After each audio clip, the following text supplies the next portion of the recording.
Is that it? So another live match at Ivy House. I've drawn peg 14 this time.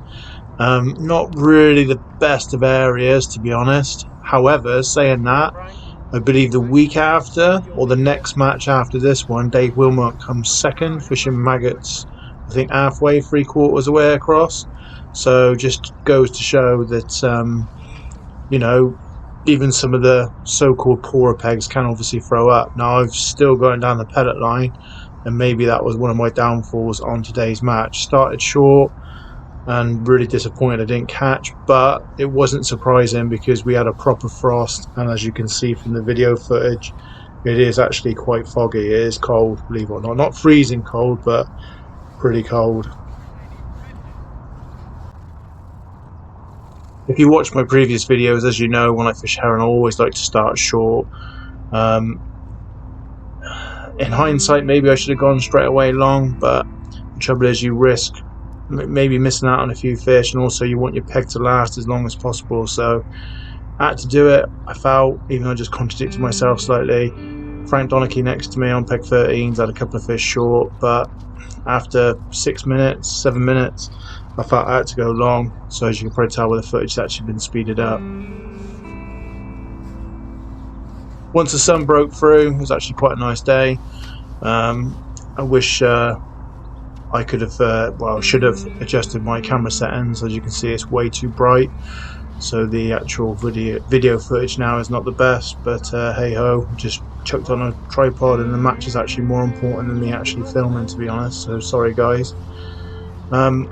Gone against the grain a little bit. I've started to loose feed pellets, so kindering a few micros and actually pinging a few 4 mils over the top, trying to create some noise. The match I am slipping behind, so you've got to make something happen. So there's no point just going through the motions and hoping for the best. So, you know, I sooner give it my best shot, trying to make that frame, which I didn't do on the day.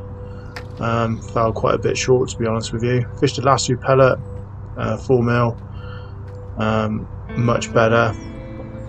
Later in the footage you'll see that when I'm actually catching quite well, it just speeds up the whole process. When I said give me a chance, I didn't mean you had to lose every single one. So a bit of friendly banter with Frank. Unfortunately, just lost a decent sized fish. There's quite a few mirrors and sort of ghost carp in here, about 2-3 pounders, so they're not all tiny fish in here, and to be fair, the fish have grown loads, so I'm really looking forward to fishing Ivy House in the summer, hopefully soon, hopefully in spring. Wish this lockdown would do one, but it is what it is. So as you can see, quite active, loose feeding constantly, not like loads, only like maybe up to half a dozen, 6 pellets, and I find obviously feeding less, you'll be able to group the pellets better. Take the pole pot off in the end, just trying to speed up the whole process, try to force my peg a little bit, but to be honest with you, time was running out, and I was too far behind to pull it back, to be fair, but that's the way it is. In hindsight, maybe I should have fished maggots. Dave Wilmot, the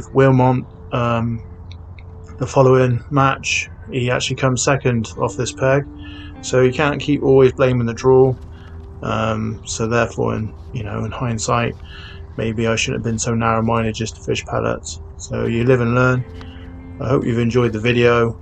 Don't forget to subscribe to the video, because I'm doing plenty more, so you don't want to miss out on any future content that I might do.